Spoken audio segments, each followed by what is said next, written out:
Hello, everybody. Welcome to this evening's talk, the last of 4 being held during Women's History Month 2017 here. My name is Mary Takiyanagi. I'm a senior archivist in the Parliamentary Archives, and I'm the joint project manager of Parliament's Vote 100 exhibition project, which is celebrating the 2018 franchise next year and representation anniversaries. Before we start the main proceedings, some housekeeping notes. If you hear a bell, it will be a division bell, and members of the Parliament will need to leave to vote, but nobody else does have to. In the unlikely event of a fire, you will hear a voice alarm, and members of staff will direct you from out of the building. We are filming this evening's talk for publication on Parliament's YouTube channel. The question and answer session at the end will be filmed but not be published, but just something to be aware of. And so, this evening, I'm delighted to introduce the writer and broadcaster Anita Anand.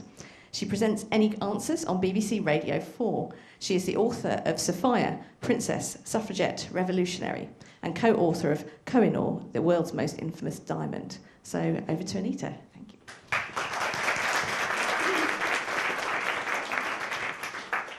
Thank you very much, Mary. I mean, I have to say, first of all, before I say anything else, I owe Mary a huge debt of gratitude, because in the researching of this book, it was archivists like Mary and countless others who put flesh onto the bones of a story. Before I go on, I know a lot of you have been coming up and having a sniff around my weapon. Let me pass it around. I'm not going to tell you what it is yet. I want you to try and guess what it is, and at the end, if you remind me, because I might forget, I've got an awful lot to tell you about. Ask me what it is. There's a brilliant story behind it. Please don't hit anyone with it. I just want to also tell you, I sailed through security without a question asked. So there we are. The Suffragette sisters are smiling on us today. So those of you who don't know Sophia, and I know a lot of you do, and I'm very gratified by some of your lovely comments just before we started the talk. Let me tell you Sophia in headlines, because as Mary said, I am a journalist rather than a historian. So I'll headline it for you. Sophia Duleep Singh, Princess of Punjab. Sophia Duleep Singh, daughter of the last Maharaja of Punjab. She was a fashion icon. She was a champion dog breeder, winner of Crufts, an accomplished horse rider, one of the first women in Britain to ride a bicycle in public. That's one set of headlines you could have about her. Please do come, have a seat. Another pile of headlines would read as follows. Sophia Duleep Singh, daughter of a traitor. Sophia Duleep Singh, ingrate, immigrant, harridan of Hampton Court. So when you're faced with 2 stacks of headlines which are so diametrically opposed, one that seems to love this woman, another that seems to loathe this woman, you have a very tantalising subject. How did I even come across her? Well, people ask me, how did you find Sophia? I didn't. I really didn't find this woman. I'm a journalist. We are by nature very lazy. I never wanted to write a book. It is really hard work. It almost killed me. But I was on maternity leave, and I came across this picture in a local magazine. It's actually a magazine that I rarely read until I was on maternity leave. And I was flicking through, and I came across this picture, and it said, Suffragette selling newspapers outside Hampton Court. And though it's in sepia, there was something about it that made me know she was brown. You've heard of gaydar? Well, the Punjabis in the audience will know we have a thing called Punjar, which is where you can tell a Punjabi from Google Earth. You can just tell. And this woman looks frighteningly like an aunt of mine. So this was the first thing that sort of provoked my obsession. I thought, well, who is she?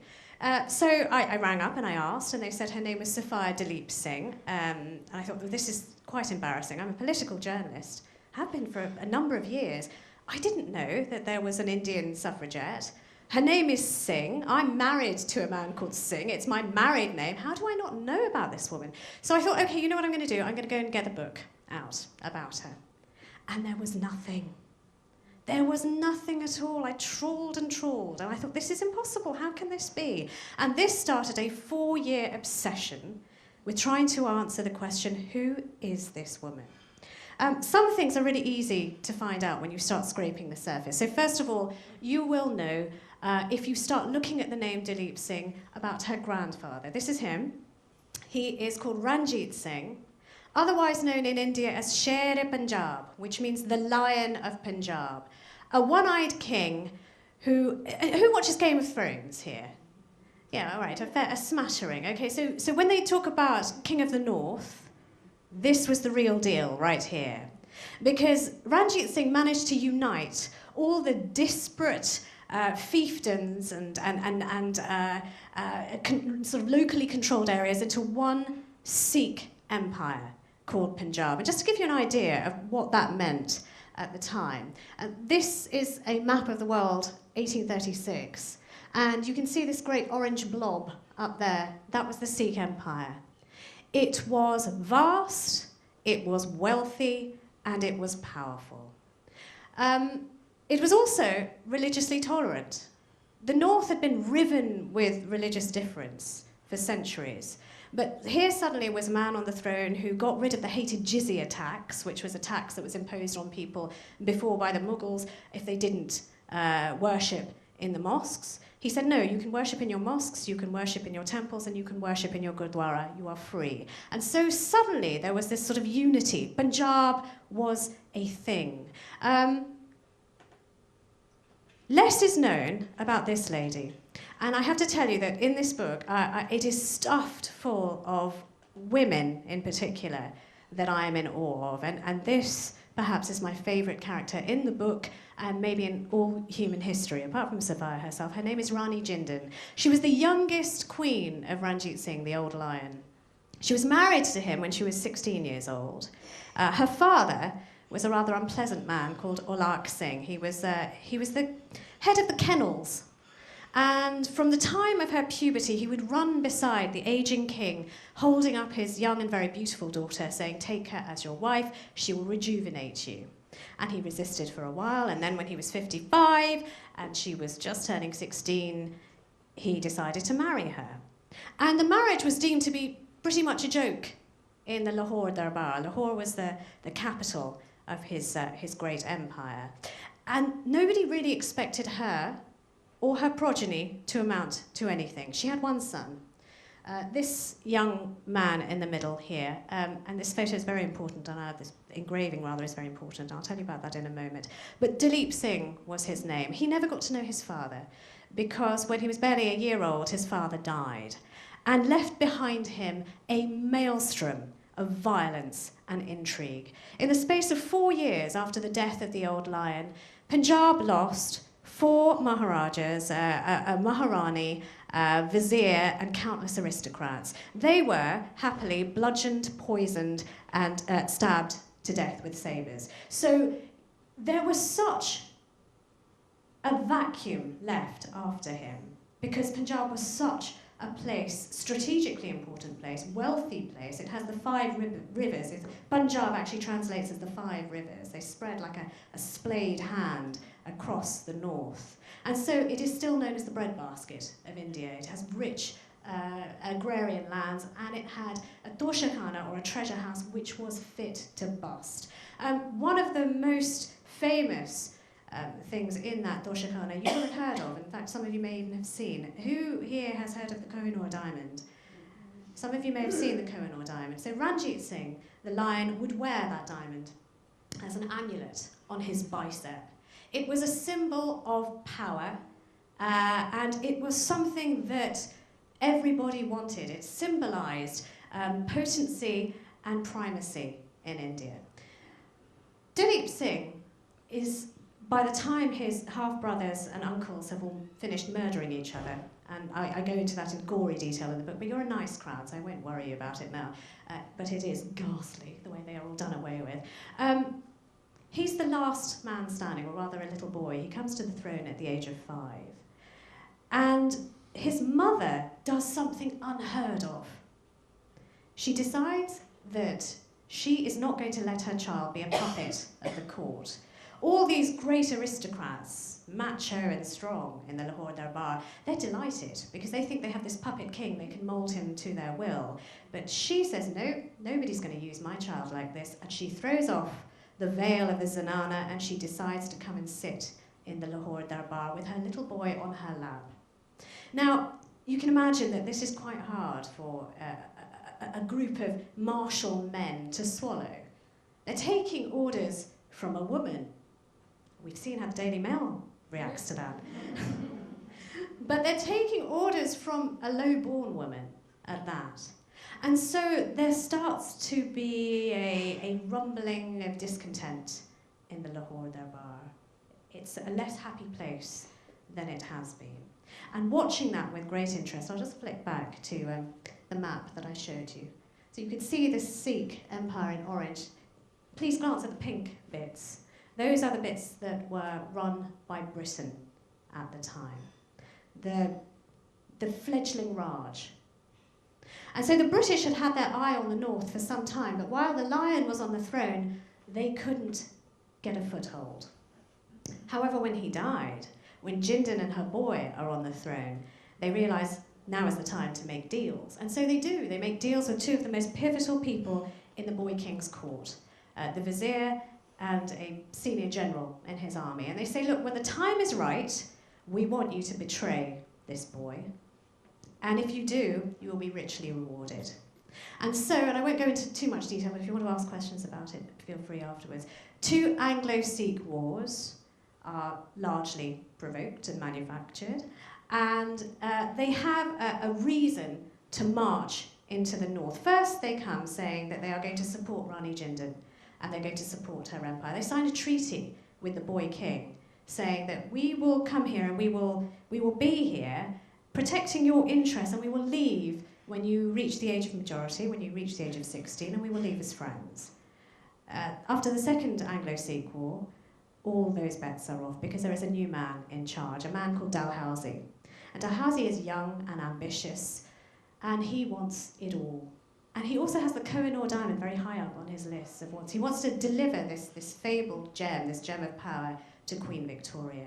And so you have this moment where this young boy, moving on its own, is forced to sign a treaty. Where's his mother during this time? Well, she's been dragged from him and imprisoned in a tower. The British decide that actually she's more trouble than she's worth, because while all of this intriguing is going on in the Lahore court, while they're making deals with members of her court, Rani Jindal is the only person speaking out, saying, for God's sake, can't you see what they're doing?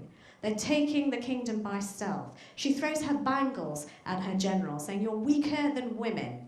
Can't you see what they're doing? And so the British have her removed, they lock her in a tower, and slowly but surely they move her further and further away from her son.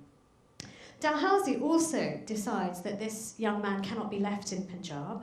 I'm telling you all this because it's important to know what the background is of Sophia, this sort of lioness woman, and it will help you understand why what she did later on is so significant, the stuff that she was made of. He decides that he has to go away. Duleep Singh has to be moved from Punjab because while he's there, he's still a rallying point for revolution.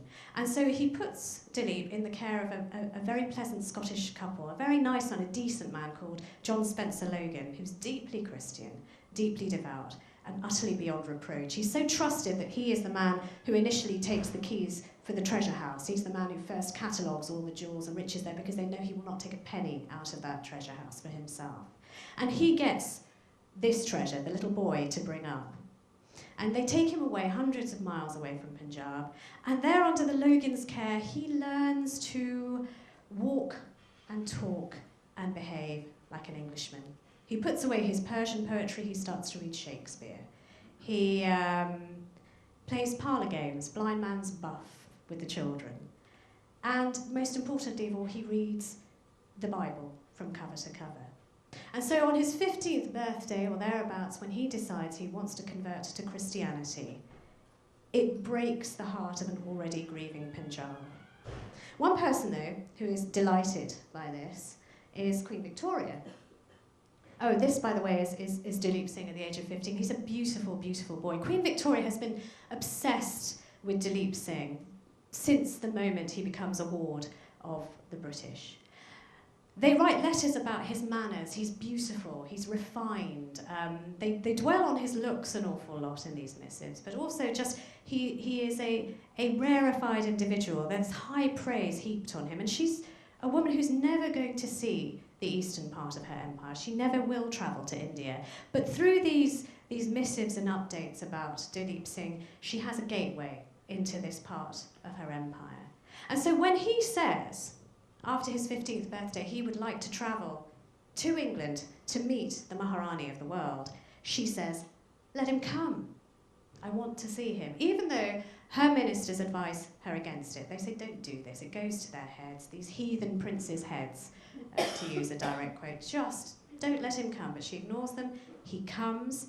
And as soon as he does come, he becomes an integral part of her family. Now, this is really controversial to say in India, but I stand by it.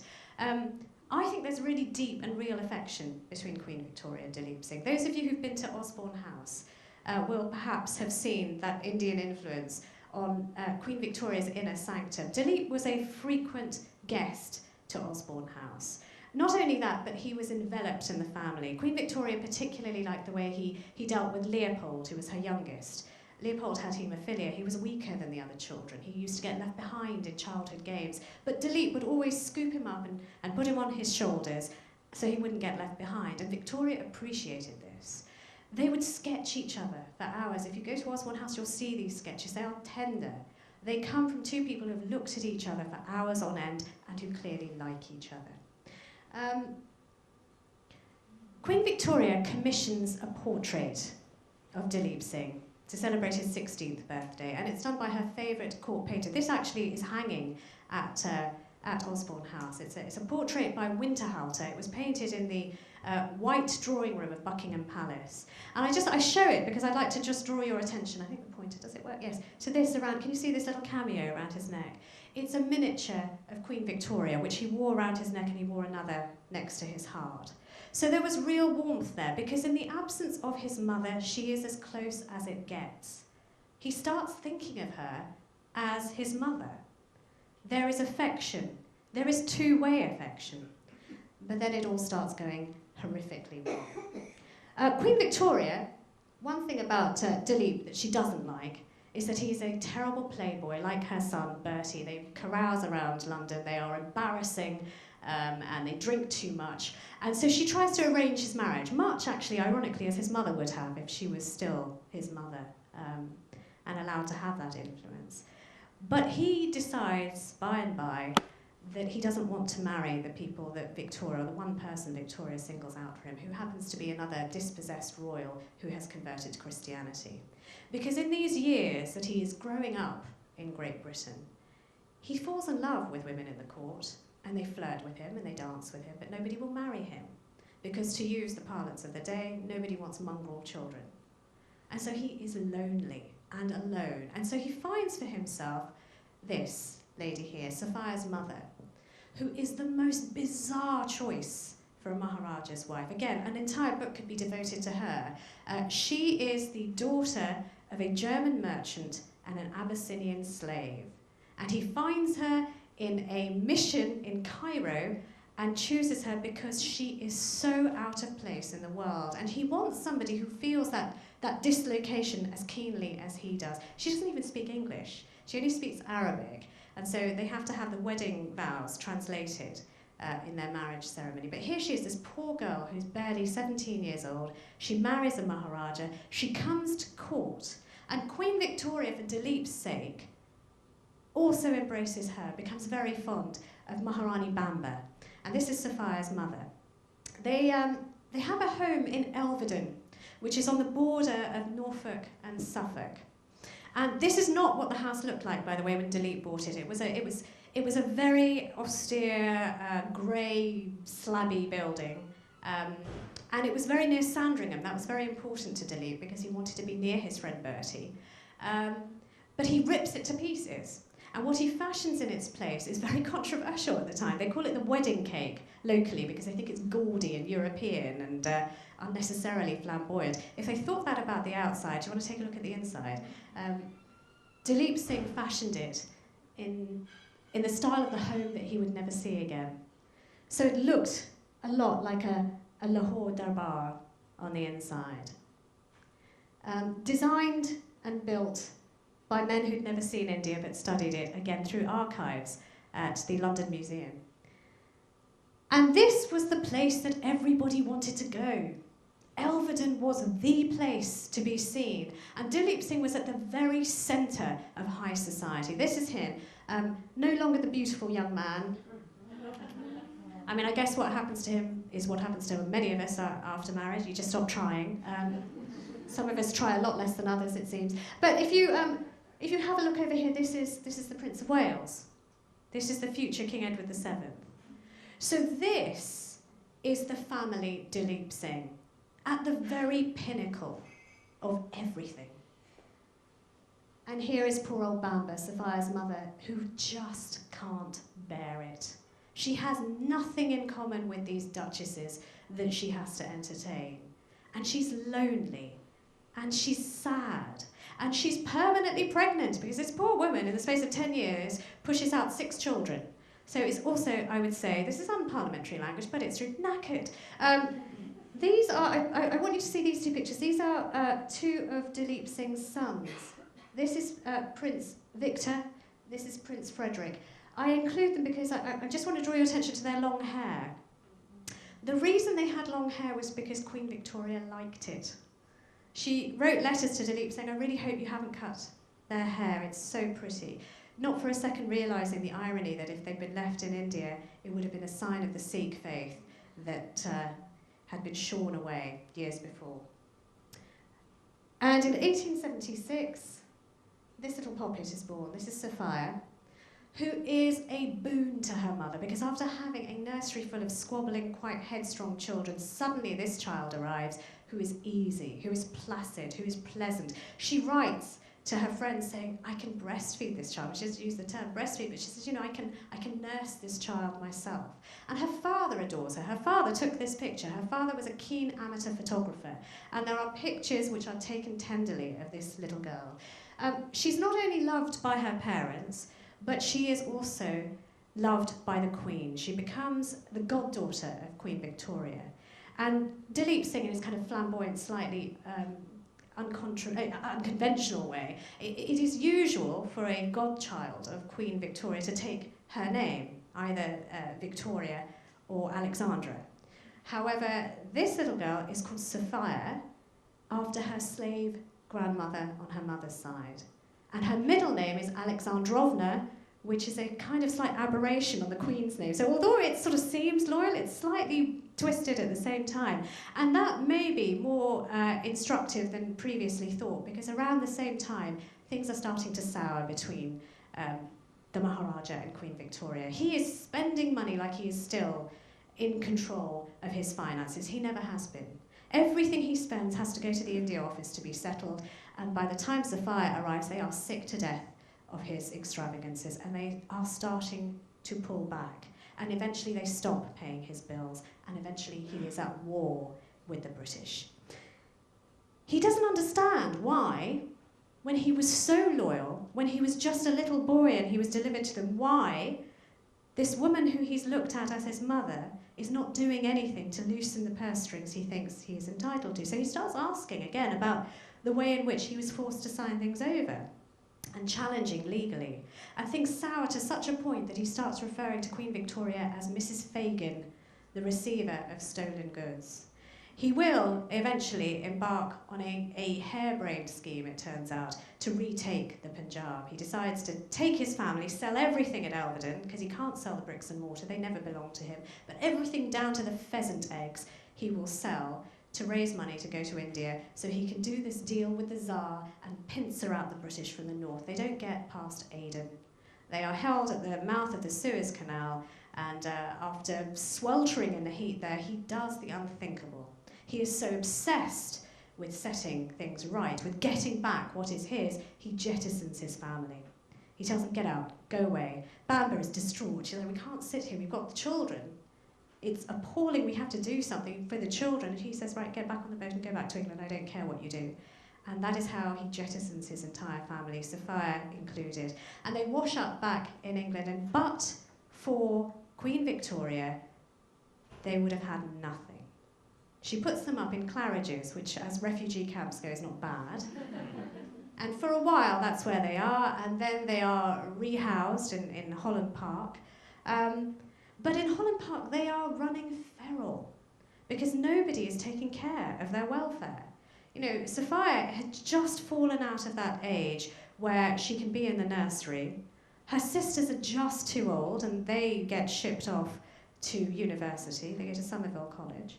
But Sophia's kind of in the middle. No one is taking care, except then Queen Victoria again steps in for her goddaughter. First she sends her little dolls and dinner sets and dinner services for her doll, so she can learn how to eat and how place settings work.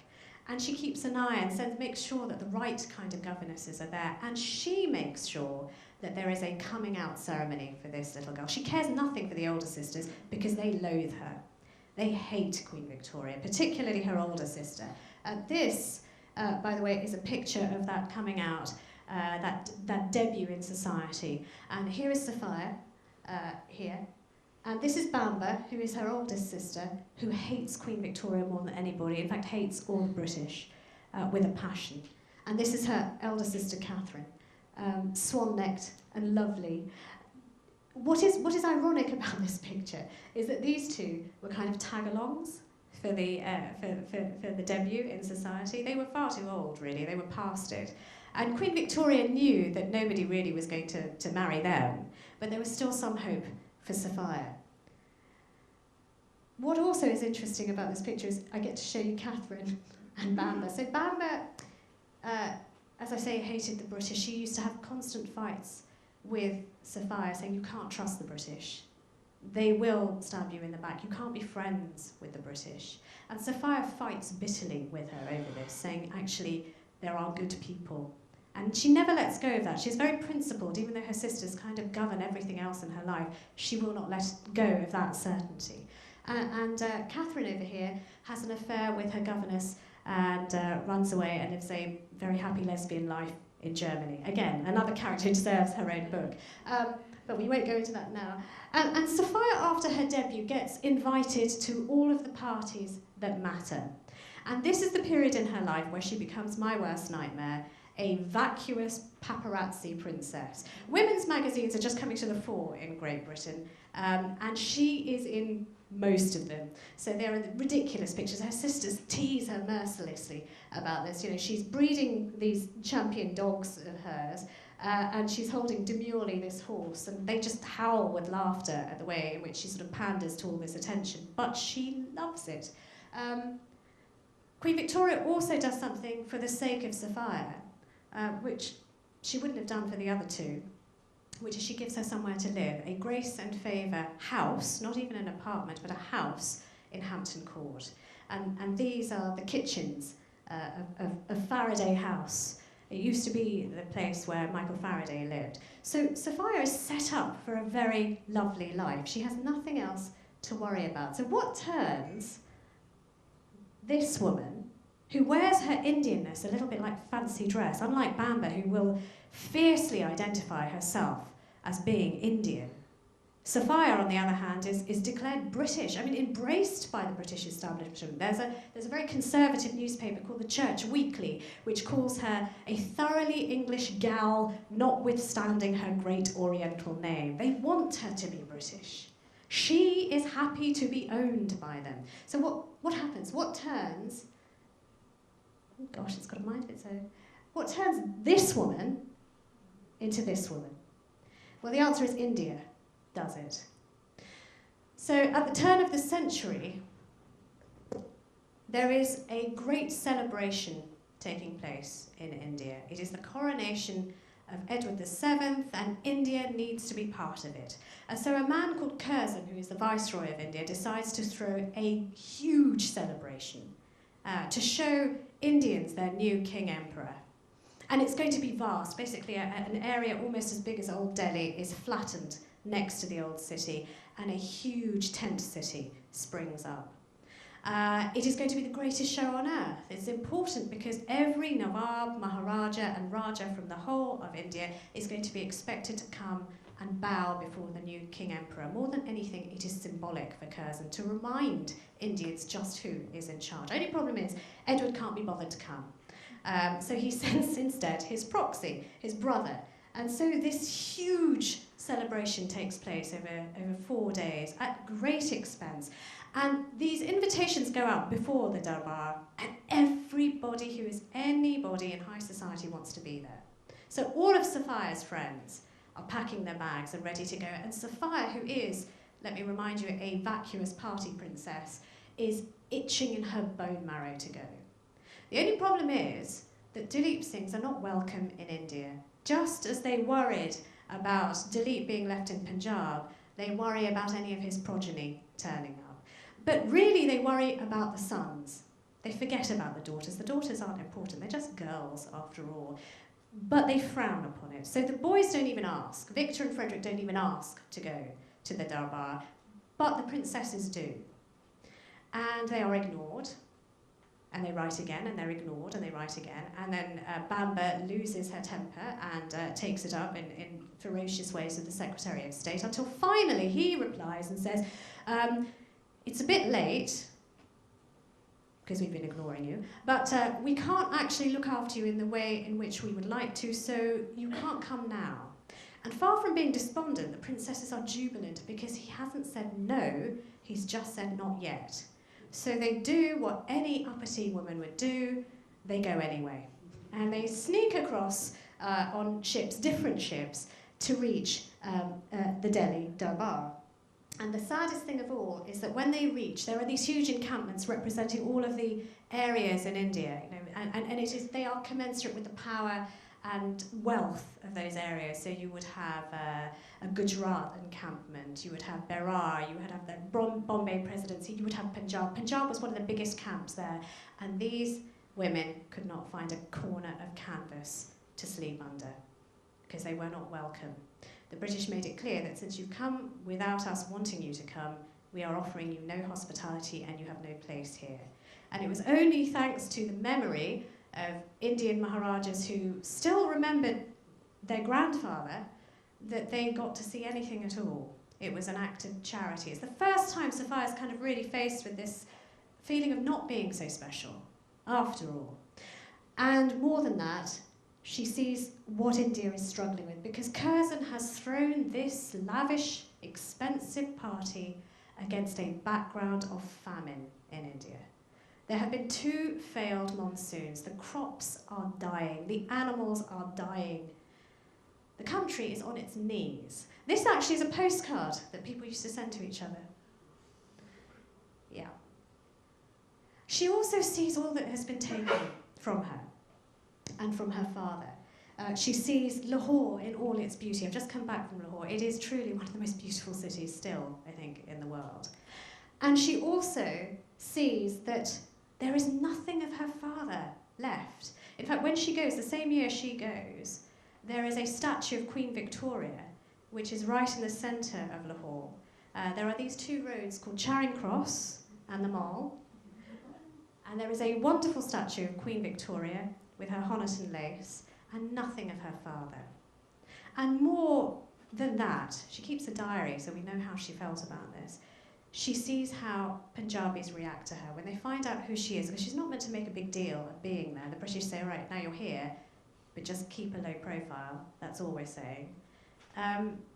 She finds that people find out anyway.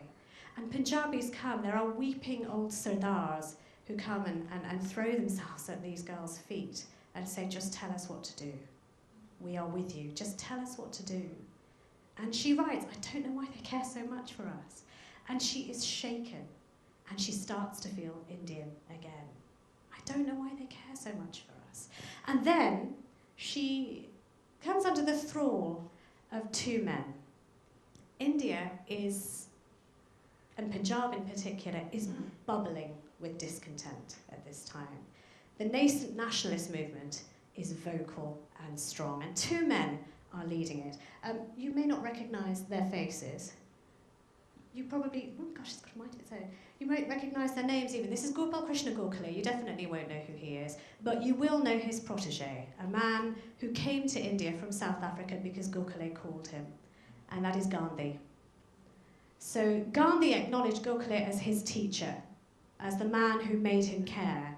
And then there was this man, Lala Lajpat Rai, Now, Lala Lajpat Rai was a firebrand. Gokhale was a moderate. Lajpat Rai was not. He was furious with what the British were doing to his land, particularly Punjab. Farmers were being forced off their land by high taxes, or they were being forced to grow crops which were useful to Britain and the cotton trade. Manchester was at that time called Cottonopolis because all the cotton and indigo that was being grown in India was shipped to Manchester, turned into cloth and sold back to Indians at a very high price, prices that they couldn't afford. And so he started what was called the Swadeshi movement, which is we will grow it here, we will make it here, we will buy it here. And he was an enemy to the British. They hated him. But Sophia, when she went to go and hear him, was desperate to hear this man speak in public, was completely and utterly enchanted by him. And again, this is the first time politics enters her life. There's a beautiful story, which is in the book, which actually, if I can get through it without crying, would be quite good, because I sometimes do. There is a mass meeting in Lahore while she is there with her sisters. And for the first time, the moderate wing and the less moderate wing of the nationalist movement are coming together. Gokhale and Lajpat Rai are going to share a stage. And so she's ushered into the Great Hall. And this happens in India. If any of you have ever been, and I'm sure many of you are VIPs.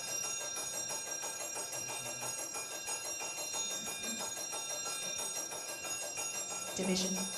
Important matters of state.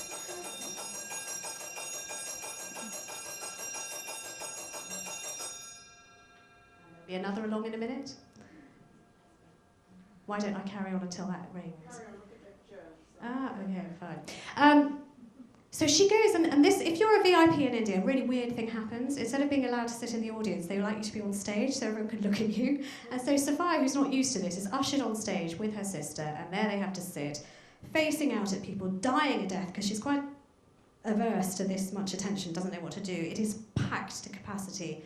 And she hears Gokhale speak, and then she hears Lajpat Rai speak. And she's in love with this man. And before he ends, he says, I want you all to stand. He is also known as Punjabi Kesri, which in Punjabi means also the Lion of Punjab. And he stands and he says, I want you to look at these girls. Here are the cubs of the lion. And the roof comes off. And the British soldiers who are outside are in a terrible tizzy. The girls have to be escorted through an absolute maelstrom of fuss and bother outside and taken away. And all of this she sees, and all of this she feels. And there is more that happens with these individuals. But anyway, just to skip forward, when she goes back to England, because she decides that she isn't Indian, she feels still English, but too much caught in between. She goes back to England and she hears this voice that is familiar. So in India, they are saying, Awaz do, Awaz do, Awaz do, give us a voice, give us a voice, give us a voice. And when she comes to England, she hears those same words coming from the mouths of the suffragettes. And here she has her reason at last. And does she throw herself into their cause? Not just by giving money, and she gives a great deal of money, by the way. You can see the records of donations to the suffragette cause. But in body, in spirit, in every way possible. The suffragettes do this one thing. They drive these press carts through London. They like to sort of agitate crowds. They particularly park them outside male-dominated places because they like to have robust debate. So Drury Lane is one of the places, and they will go, they'll sort of try and attempt to sell their newspapers. Men, slightly the worse for wear, will come out, and it's like Twitter, okay? It's like Twitter with horses and booze. No, the booze is on Twitter. But so Sophia not only goes along with these, she drives the cart. This is Princess Sophia Duleep Singh driving the press cart through London. Emmeline Pankhurst is beside herself with excitement because this is a PR grenade she's got suddenly signed up to the movement. This is a royal, an Indian royal, exotic, Queen Victoria's goddaughter. The scope for embarrassment of the establishment is unending. And so they start to deploy, they weaponize Sophia. And she's very happy to be used in this way, in any way possible. One of the, gosh, this really has got a life of its own. One of the most infamous days, I think, in British parliamentary democracy, and there have been many, but this one I think stands out, is Black Friday. You've probably heard of Black Friday. 1910, it is as close as women have got to getting the vote. And not all women either. Only women over the age of 30 and property-owning women might get the vote. And this is a bill that is going through second reading in the House.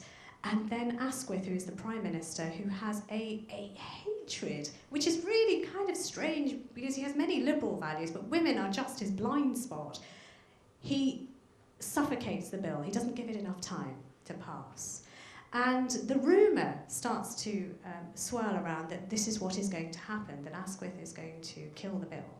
And so at a meeting 3 days before Black Friday, Emmeline Pankhurst holds a rally in the Albert Hall and says, if this is going to happen, we are going to break down the doors. He is going to hear us. He is going to explain to us why he is doing this. Who is with me? And of course, hands shoot up, a forest of hands and voices. I will go, I will go, I will go. One of the first to raise her hand is Sophia. And she is picked to go in the vanguard with Emmeline Pankhurst. At this time, it is illegal for a procession to go through London because they are sick to death of the suffragettes. And so to get around the law, they can only leave in detachments, 12 strong at the most. So Emmeline, Sophia Duleep Singh at her side, and the rock star suffragettes of their day, including some of the best women you're ever going to learn about. If you don't know about them, go and read up about them. Elizabeth Garrett Anderson, Britain's first doctor and mayor. Her daughter. You have Dorinda Nelligan, who started girls' schools in Croydon. You have Hertha Ayrton. I love Hertha Ayrton so much. She had crazy black curly hair, solid, and was known as Marie Curie's Rottweiler. Because when Marie Curie won the Nobel Prize, a lot of British newspapers said her husband had made the discovery. And it was Hertha Ayrton who pursued them doggedly to change the story. She said, one lie told about a woman will last 1,000 years. You change it. So Hertha Ayrton was there. Not much has changed, really, when you think about it. And so these women, by the way, this is one of my absolutely pinnacle moments going through archives, because there were these photographs of that day, Black Friday. And Sophia, I was looking for her, I was like, she was in the march, she was at the front, I can't find her. And then I found her in this one picture, this little face here, poking out of the back. It was thrilling for me and the archivist. It was quite a great day. So they march on Parliament. The first detachment gets to St. Stephen's Gate, and they are, in the parlance of the day, kettled. So Emmeline and Sophia and the others are pressed back against the gate, and they are forced to watch as detachment after detachment of women arrives, and they are set upon by the police. And the police don't just push them back, they push them to the ground, they physically and sexually assault them. That was one of the sorriest experiences I've ever had, is going through the witness testimonies of what women went through. So police officers in plain clothes and uniform would put their knees between their legs, would rip their clothes, would throw them into groups of men saying, do with these bitches whatever you want. It was wholesale assault on the streets outside here. Because what happened was that Winston Churchill was sick to death of these women clogging up the prison system. He was the Home Secretary at the time, and so he said, just tire them out. Don't make arrests, just make them go. And so the police took it as a green light to behave in whatever way they wanted. And so this went on for 5.5 hours outside these walls. And you had MPs, by the way, climbing on the railings to watch as all this unfolded outside. It was madness. And no arrests were made for 5.5 hours. And during this time, there were these extraordinary acts of valour that took place. So Sophia, pinned at the gate, sees a small break in the police line, and she has been watching as a police officer has taken this one woman, she doesn't even know her name, picked her up and slammed her against the concrete. She gets up, because this is what the suffragettes did, they wouldn't back off. They were pushed back, they came back forward. They were thrown down, they would keep getting up. And so the police officer throws her even more violently against the floor. Sophia is convinced if this carries on, this woman is going to die. So she darts out. I'm no giant, she's shorter than me. She had size 3 feet. I've seen her shoes. She's a sparrow of a woman. And she darts out into the crowd, and she puts herself in between the police officer and the woman that he is throwing. Now you've got to imagine, this is one of the most famous women in Britain who is popping up in the middle of a riot and pushing back against the police officer. Like who? Like Posh Spice. Literally. Popping up in a riot and heaving back against a police officer. He didn't know what to do with himself. He tries to retreat into the crowd, and most of us would score that as a win. You've saved this woman, you've done a very good thing. Not Sophia. She follows this police officer into the crowd, screaming at him, "Give me your number. I want your number," because then, as now, police officers wore their numbers on their epaulets. And so she keeps following, keeps screaming, he keeps trying to dissolve into the crowd. She sees his number and then just keeps repeating it and repeating it and repeating it to herself. V700, V700, V700. Eventually, after 5.5 hours, women are arrested, including Sophia, and they are then immediately bailed because the thought of having these women in the cells overnight is just too horrifying for the police. And most women who are taken are happily giving false names. Sophia doesn't have that luxury because everyone knows who she is. So there is a ledger of those arrested, and there is her name. But it also says in the ledger, is making a vociferous complaint. And in the morning, when they're all told to come back to the police station, no charges are levelled at any of the women on Black Friday because the thought of having them giving this testimony in court is unbearable. Sophia still doesn't let it lie. She can go home to Hampton Court and have a lovely life, but she pursues this case against V700, not for her own sake, even though she's quite bruised from the day, but because of what he did to this woman. She writes to the Metropolitan Police. It goes up the chain and up the chain and up the chain, and her complaints just keep ping-ponging until, and there's a beautiful document that I found, this very sort of pressed-in signature and sign says, "Send no more reply to her, WSC," personally signed off by Winston Spencer Churchill.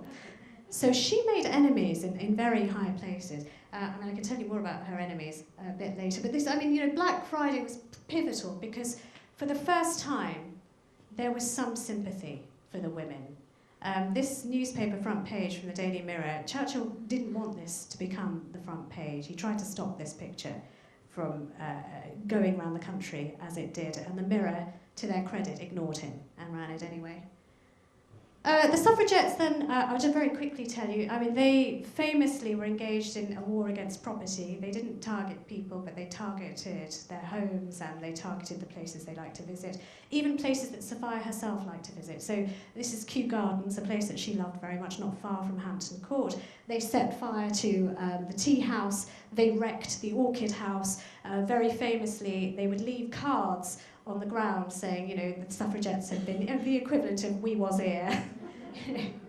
And Sophia, and at this time when the violence was at its peak, sort of 1912, 1913, a lot of suffragettes started backing away from the WSPU, Emmeline Pankhurst's wing of the suffragettes. They found them too militant, too violent. Sophia never backed away from them.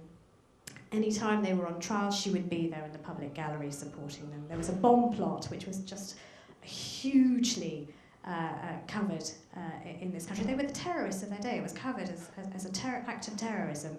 They were plotting to make bombs. They were going to put them in letterboxes, and they were cutting the telegraph wires.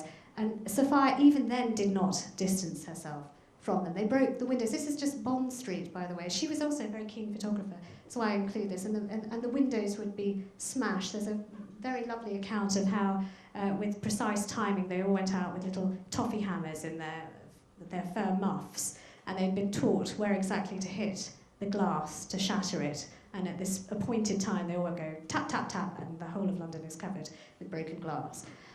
This is the last thing I'm going to show you, and then I'm very happy to take questions, because, again, and forgive me, I do rattle through very, very quickly, but there's so much to tell you.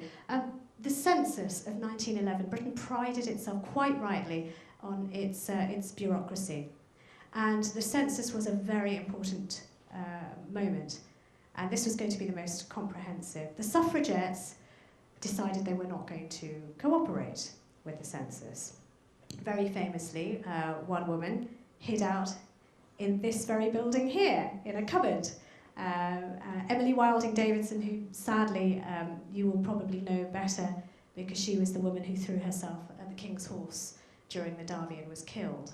But before that, she was the woman armed with just juice, lemon juice and meat lozenges, hid herself away in a cupboard where Tony Benn then, years later, has immortalised that hiding place with a little plaque.